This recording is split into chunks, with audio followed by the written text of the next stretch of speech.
शंकराचार्य की जीवन यात्रा भाग एक, जन्म से संन्यास तक। सुनाती है भार्गवी। नमस्कार, मैं हूँ भार्गवी। आज मैं आपके लिए एक ऐसी कहानी सुनाने जा रही हूँ जो न सिर्फ एक जीवन की है बल्कि एक युग के जागरण की है। एक ऐसे बालक की कहानी जिसने 8 साल की उम्र में संसार छोड़ दिया लेकिन भारत को कभी नहीं छोड़ा। यह कहानी है आदि शंकराचार्य की। कलाड़ी में दिव्य अवतरण। दक्षिण भारत के केरल राज्य में पूर्णा नदी के किनारे एक छोटा सा गांव है, कलाड़ी। वहां रहते थे एक विद्वान ब्राह्मण, विद्याधीर जी। उनका एकमात्र पुत्र था, शिवगुरु। शिवगुरु सन्यास की ओर झुके थे, लेकिन पिता की आज्ञा पर उन्होंने विवाह किया। उनकी पत्नी का नाम था शिवतारका, जिन्हें सभी आर्यांबा कहते थे। लेकिन साल बीतते गए, बच्चा नहीं हुआ। दोनों दिन रात प्रार्थना करते रहे। अंत में वे त्रिशूर के वृषभचालेश्वर मंदिर में पहुँचे। वहां उन्होंने भगवान शिव की अटूट आराधना की।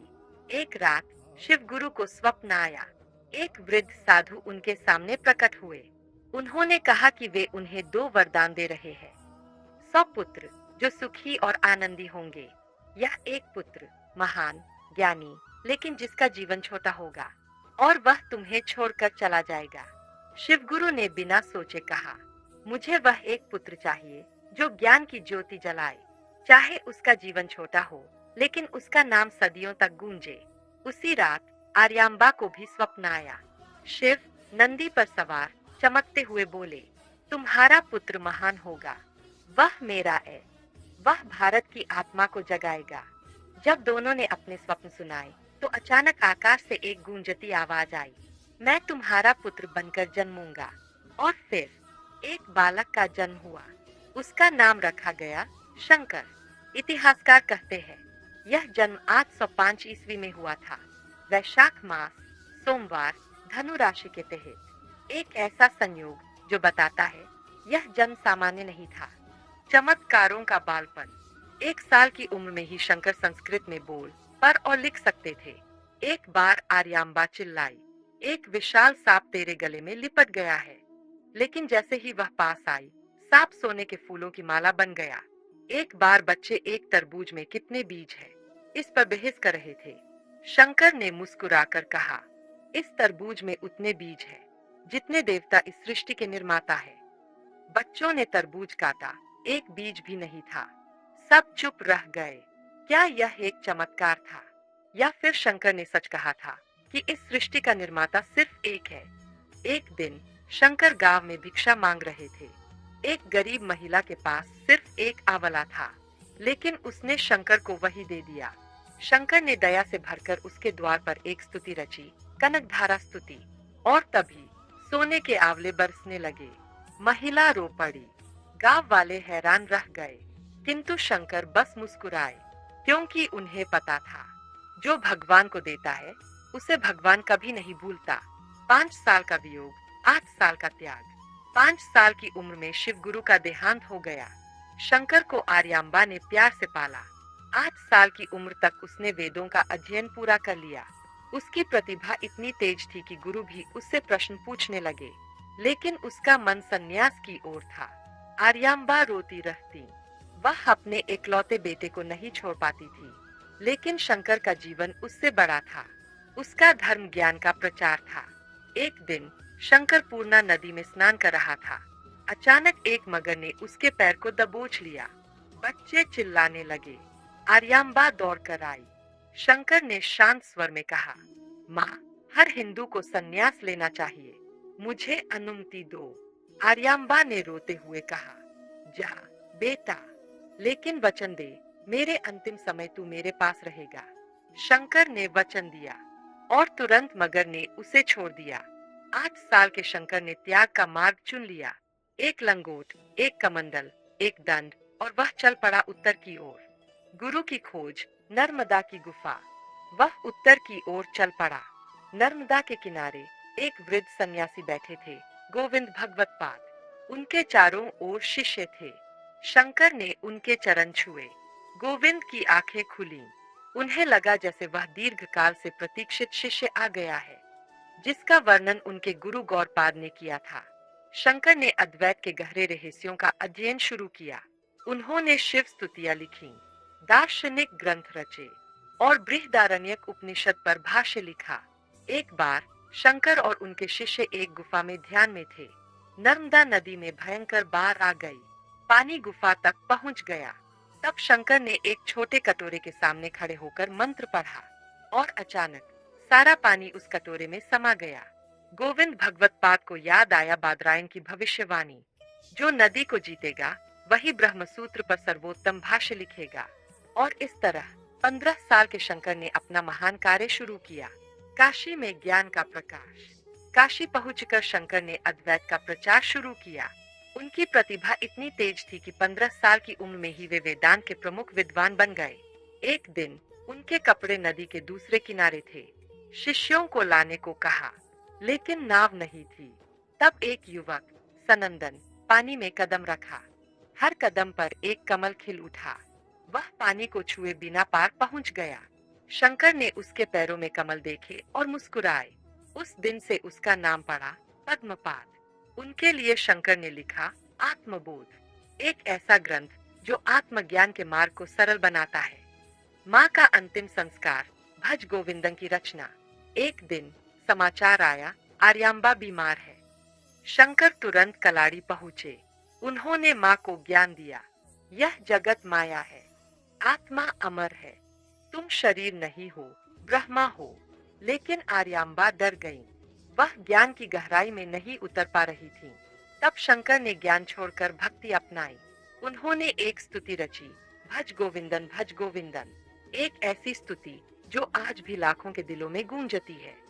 आर्यांबा का मन शांत हो गया। वह ब्रह्मलोक को प्राप्त हुई। लेकिन कुछ रिश्तेदारों ने विरोध किया। सन्यासी माँ का अंतिम संस्कार नहीं कर सकता। लेकिन शंकर ने दृढ़ता से कहा, प्रेम सबसे ऊपर है। और उन्होंने स्वयं अंतिम संस्कार किया।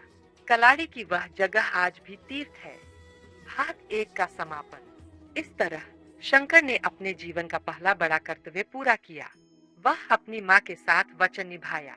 लेकिन अब उनका दृष्टिकोण बदल गया था। वे अब सिर्फ एक व्यक्ति नहीं थे, वे भारत की आत्मा के धारक बन चुके थे।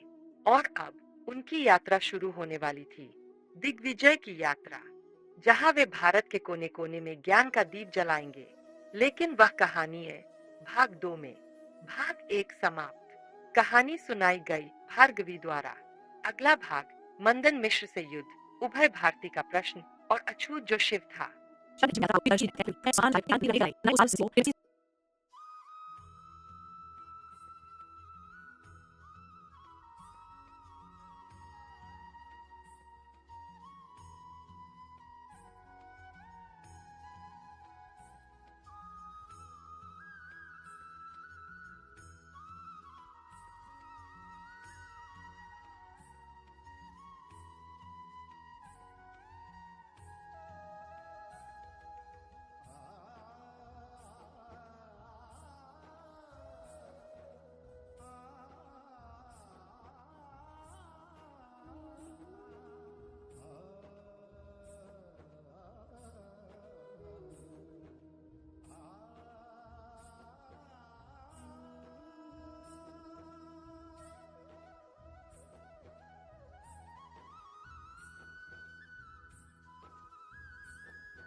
दिग्विजय, ज्ञान की यात्रा। शंकर ने भारतवर्ष की यात्रा शुरू की। वे प्रयाग पहुंचे, जहां उनकी भेंट हुई कुमारिल भट्ट से, एक महान मीमांसक जिन्होंने जैन और बौद्ध धर्म के खिलाफ लंबे समय तक युद्ध लड़ा था। कहते हैं कुमारिल ने बौद्ध गुरुओं से ज्ञान पाने के लिए उनके वस्त्र भी धारण किए थे। उनके प्रयासों ने बौद्ध धर्म के प्रभाव को कम कर दिया था। शंकर ने वहां प्रभाकर और उनके पुत्र पृथ्वीधर से भी तर्क किया। उनकी ज्ञान की तलवार से वे विजयी हुए और वे दोनों शंकर के शिष्य बन गए। लेकिन सबसे महान युद्ध था मंडन मिश्र के साथ। मंडन मिश्र वेदों के कर्मकांड के सर्वोच्च विद्वान थे। वे उस मार्ग के प्रतीक थे जहां कर्म और यज्ञ सब कुछ थे। शंकर थे ज्ञान मार्ग के प्रतीक, जहां आत्मज्ञान सर्वोपरि था। दोनों ने सहमति की, जो हारेगा वह जीतने वाले का शिष्य बनेगा। न्यायाधीश बनी मंडन मिश्र की पत्नी उभय भारती, जो स्वयं एक महान विदुषी थीं। दोनों के गले में माला डाली गई। यह तय हुआ, जिसकी माला मुरझा जाएगी वह हार जाएगा। 15 दिन तक चला यह तर्क का युद्ध। हजारों लोग वहां इकट्ठे हुए। और फिर एक दिन मंडन मिश्र की माला मुरझा गई। वे शंकर के चरणों में गिर पड़े।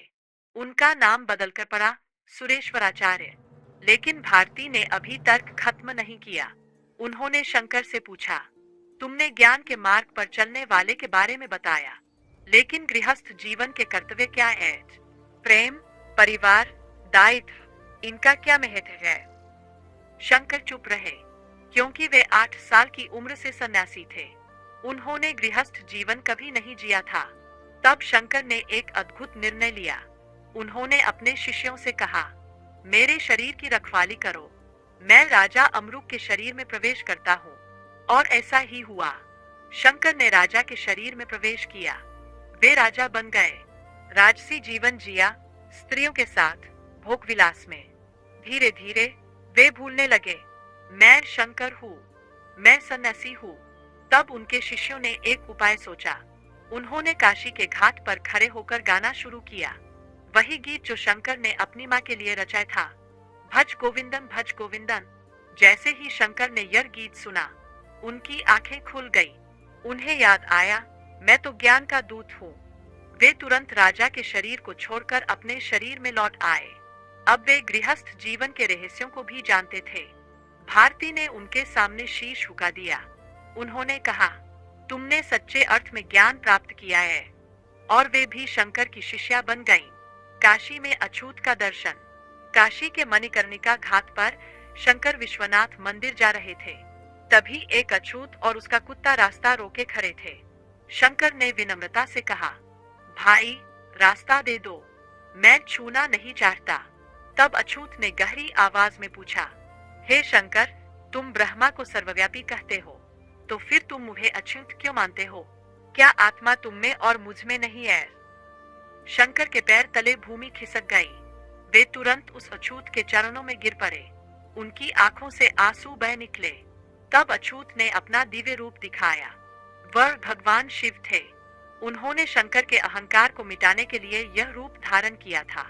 शंकर ने तुरंत रची मनीषा पंचकम, 5 श्लोक जो आज भी लाखों के हृदय में गूंजते हैं। जो ब्राह्मण में और अछूत में एक आत्मा देखता है, वही अद्वैत को जानता है।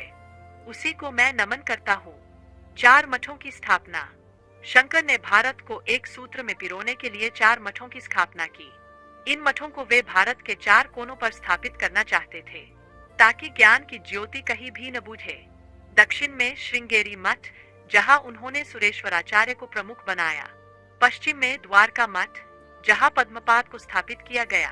उत्तर में बद्रीनाथ मठ, जहां तोत्काचार्य को ज्ञान की डोर सौंपी गई। पूर्व में पुरी मठ, जहां हस्तामलकाचार्य को प्रमुख बनाया गया। इन मठों ने न सिर्फ अद्वैत का प्रचार किया, बल्कि भारत की आध्यात्मिक एकता को भी मजबूत किया। कहते हैं, शंकर ने कांची, बद्री, नेपाल में श्री चक्र की स्थापना की। कामाक्षी मंदिर में, नरनारायण मंदिर में, गुहेश्वरी मंदिर में उन्होंने तंत्र और ज्ञान का समन्वय किया। कश्मीर और नेपाल की यात्रा। फिर शंकर कश्मीर पहुंचे। वहां उन्होंने तांत्रिक विद्वानों के साथ तर्क किया और उन्हें ज्ञान की गहराई में डुबो दिया। इसके बाद वे नेपाल गए। वहां उन्हें भगवान दत्तात्रेय का दर्शन हुआ, जो पतंजलि के गुरु थे, जिन्होंने अवधूत गीता और त्रिपुरा रहस्य रची थी। यह दर्शन शंकर के लिए एक आध्यात्मिक उपलब्धि थी, क्योंकि दत्तात्रेय वर आचार्य थे, जिन्होंने जीवन को एक अवधूत के रूप में जिया था, जो न तो गृहस्थ थे न सन्यासी, बल्कि ब्रह्मा के अवतार थे। भाग 2 का समापन। इस तरह शंकर ने भारत के 4 कोनों में ज्ञान का दीप जलाया। उन्होंने दर्शन के राज्य में अद्वैत का राज्य स्थापित किया। उन्होंने जटिल वेदांत को सरल बनाया और उपनिषदों, गीता, ब्रह्मसूत्र पर भाष्य लिखे, जो आज भी लाखों के जीवन का मार्गदर्शन करते हैं। लेकिन उनकी यात्रा अभी खत्म नहीं हुई थी। अब वे एक ऐसे मार्ग पर चल पड़े थे, जहाँ शब्द खत्म हो जाते हैं और केवल ब्रह्मा शेष रहता है। यह कहानी है भाग 3 में, जहाँ हम जानेंगे शंकर के अंतिम दिन, उनका महासमाधि और वह रहस्यमय विदाई जिसके बारे में आज भी लोग बातें करते हैं, मधुर संगीत के साथ। अगमसी ततमसी एकम एव अद्वितीयम, ये शब्द शंकर के नहीं तो फिर किसके? वे तो भारत की आत्मा है और शंकर उस आत्मा का स्वर थे। भाग 2 समाप्त। कहानी सुनाई गई भार्गवी द्वारा। अगला भाग शंकर का महासमाधि, अंतिम यात्रा और उनकी विरासत। शंकराचार्य की जीवन यात्रा भाग 3, महासमाधि और अमर विरासत। सुनाती है भार्गवी। प्रणाम है उस महान आचार्य को जिन्होंने ज्ञान की ज्योति से भारत की आत्मा को जगाया। प्रणाम है उस बाल सन्यासी को जिन्होंने सिर्फ 32 वर्ष में एक युग बदल दिया। मैं हूँ भार्गवी और आज मैं आपके लिए लाती हूँ भाग 3, शंकराचार्य की अंतिम यात्रा की कहानी, उस रहस्यमय विदाई की कहानी जब वे इस लोक से विदा हुए लेकिन कभी नहीं गए। केदारनाथ, अंतिम पहाड़ी यात्रा। शंकर ने भारत के चारों कोनों में ज्ञान का दीप जलाया। वे कश्मीर से नेपाल, नेपाल से बद्रीनाथ तक घूमे। अंत में वे हिमालय की गोद में पहुंचे, केदारनाथ। यहाँ की ठंडी हवाएं, बर्फ से ढके शिखर और भगवान शिव की अद्भुत मूर्ति, सब कुछ एक अलौकिक शांति से भरा था। शंकर ने अपने शिष्यों से कहा, मेरा कार्य पूरा हो गया है। अब मैं अपने परमपिता भगवान शिव के चरणों में लीन होने जा रहा हूँ। उन्होंने अपने शिष्यों को आशीर्वाद दिया, उन्हें याद दिलाया, ज्ञान की रक्षा करना, अद्वैत को जीवित रखना। मैं नहीं हूँ तो भी मैं हूँ। फिर वे एक गुफा में प्रवेश कर गए। उनके पीछे बर्फ आ गई और वे दृश्यता से परे हो गए। कहते हैं आज भी उस गुफा के पास जाने वाले लोगों को एक मधुर गान सुनाई देता है, भज गोविंदन भज गोविंदन। अन्य प्रसिद्ध स्थान कांची और कैलाश। लेकिन कुछ प्रभाव कहती है, शंकर कांची पहुंचे जहां मां कामाक्षी का मंदिर है। वहां उन्होंने मां के चरणों में शीश झुकाया और एक दिन जैसे ही उन्होंने ध्यान लगाया, वे मां कामाक्षी में लीन हो गए। उनका शरीर नहीं रहा, केवल आत्मा शेष थी। एक तीसरी कथा कहती है, शंकर ने माउंट कैलाश की यात्रा की। वहां उन्होंने भगवान शिव के साथ बैठकर ज्ञान का संवाद किया। फिर वे आकाश में विलीन हो गए। तीनों कथाएं एक ही सत्य की ओर इशारा करती है। शंकर का अंत नहीं हुआ। वे शरीर छोड़ गए लेकिन आत्मा नहीं। वे आज भी जीवित है, हर उस व्यक्ति में जो अहम ब्रह्मास्मि कहता है। शंकर की विरासत, ज्ञान का अमर खजाना। शंकर के जीवन का समापन तो हुआ लेकिन उनके कार्य का अंत कभी नहीं हुआ। उन्होंने लगभग 400 ग्रंथों की रचना की, उपनिषदों, गीता, ब्रह्मसूत्र पर भाष्य लिखे। उन्होंने जटिल दर्शन को सरल बनाया ताकि हर कोई ज्ञान तक पहुंच सके। उनके प्रमुख ग्रंथ हैं उपदेव सहस्री, ज्ञान के 1000 उपदेश, विवेक चूड़ामणि, भेद और अभेद का रत्न, आत्मबोध, आत्मा का जागरण, अप्रोक्षानुभूति, ब्रह्मा का साक्षात्कार, निर्वाण षटकम, 6 श्लोक जो मुक्ति का द्वार खोल देते हैं। उन्होंने स्तुतियां भी रची, भज गोविंदन जो आज भी लाखों के दिलों में गूंजती है, सौंदर्य लहरी जो मां पार्वती की शक्ति की गाथा है, शिवानंद लहरी जो शिव के आनंद की धारा है, दक्षिणामूर्ति स्तोत्र जो ज्ञान के निर्वाचन का महामंत्र है, और फिर वह अद्भुत निर्वाण षटकम जहां शंकर कहते हैं, न मे द्वेषर न मैत्री न मम देहे बंधुता न मैत्री, न त्वं न चाह न वय न ते, नाम न जातिर्बालो न वृद्धर, चिदानंद रूपर शिवोह शिवोहम। ये शब्द नहीं है, ये एक आत्मा की चीख है, एक ऐसी कीक जो अज्ञान को चीर देती है। 4 मत और शंकराचार्य परंपरा।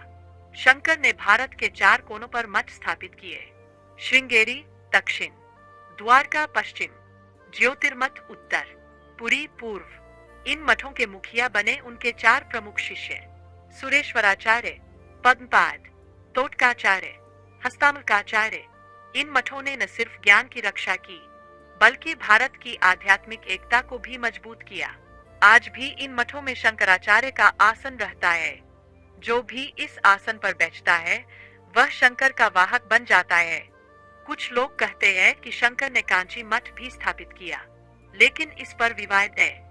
लेकिन एक बात सच है, जहां भी अद्वैत की बात होती है वहां शंकर की आत्मा उपस्थित रहती है। अंत नहीं, अनंत है। शंकराचार्य का जन्म 805 ईस्वी में हुआ था और उनका महासमाधि 837 ईस्वी में हुआ, सिर्फ 32 वर्ष की उम्र में। लेकिन उनके 32 वर्ष 1000 वर्षों के बराबर थे।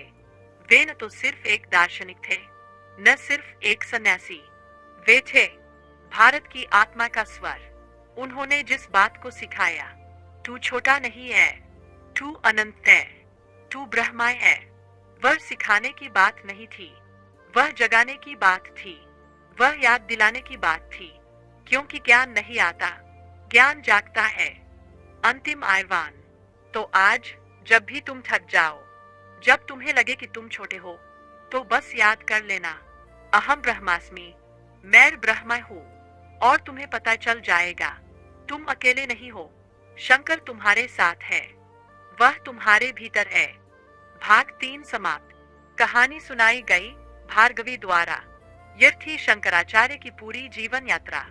भाषा स्पष्ट, लय सुगम और कहानी भावनात्मक गहराई के साथ बहती है। यह तीनों भागों का अंतिम समापन है।